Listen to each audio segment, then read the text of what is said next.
Hello everyone! Yesterday I finally got my Christmas tree decorated, and that gave me an idea for a fun project for us to make together.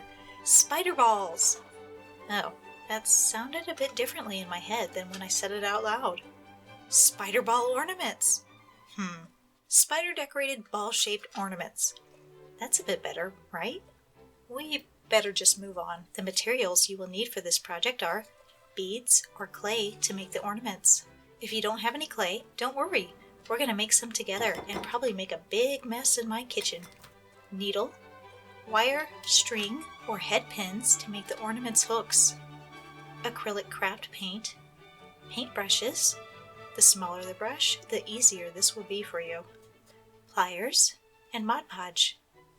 We're going to start off by making some clay. I searched the internet for a clay recipe and I found one using materials I already had in my house. This was like a year ago though, so I can't give proper credit to my source, but I wouldn't be surprised if it was from my froggy stuff here on YouTube. I'm mixing together 1 tablespoon of cornstarch, 2 tablespoons of baking soda, and 1 tablespoon of water. Then you microwave the mixture for 15 to 20 seconds and mix it again. Once it cools down a bit, you can see that you have a grainy, super low budget clay. I made a batch of this last night as a test run and it came out a lot better than this one. Of course, now that I'm recording, this batch is a bit too dry and is crumbling apart. I'm just going to keep adding some water and hopefully it'll get a little bit better as I work it in some small sections. You can store the clay in a ziplock bag to keep it from drying out for about a week or so.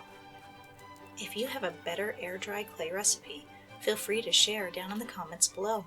It could be a lot of fun to test out different recipes. Change of plans.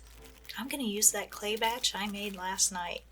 Same recipe, it just came out better. I pinch off a small piece and roll it into a ball shape. Then use the needle and push it all the way through the ornament.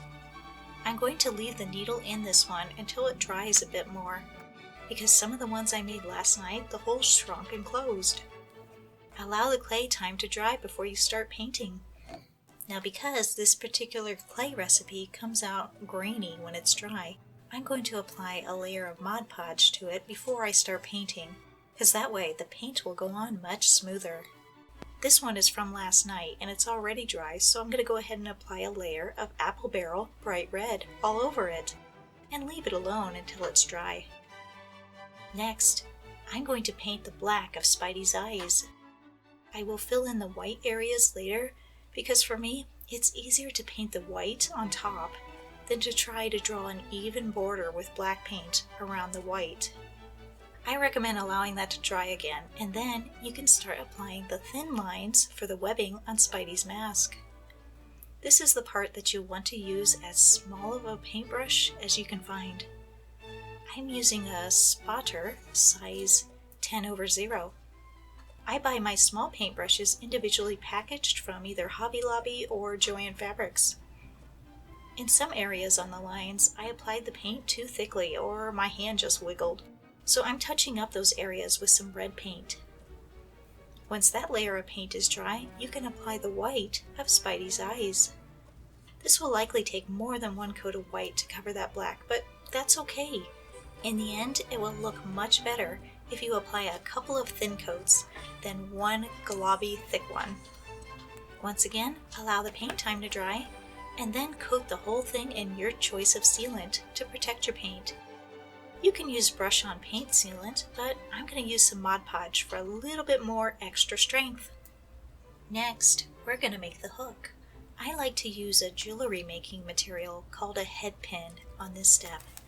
A head pin is just a piece of wire with a flat head on the bottom like a nail, and I got these at either Hobby Lobby or Joann Fabrics, I can't remember which, but anyway, they're in the section with the jewelry making materials. I thread the head pin through the ornament so that the flat bottom section will be on the bottom of the ornament. Then I use my pliers to twist a little loop on top of the ornament just to prevent the ornament from moving upwards. Then I bend the remaining section of wire into a hook shape. And here is the ornament completed. You know what would be fun? A whole bunch of Spider-Verse ornaments on this tree. I should have thought of this earlier in the month. I wonder which Spidey ornament I'll make next. If you want to check out my next ornament, make sure you subscribe so you can stay updated. And feel free to check out the other videos on my channel for toy reviews, toy crafts, and toy hunts. And thanks for watching.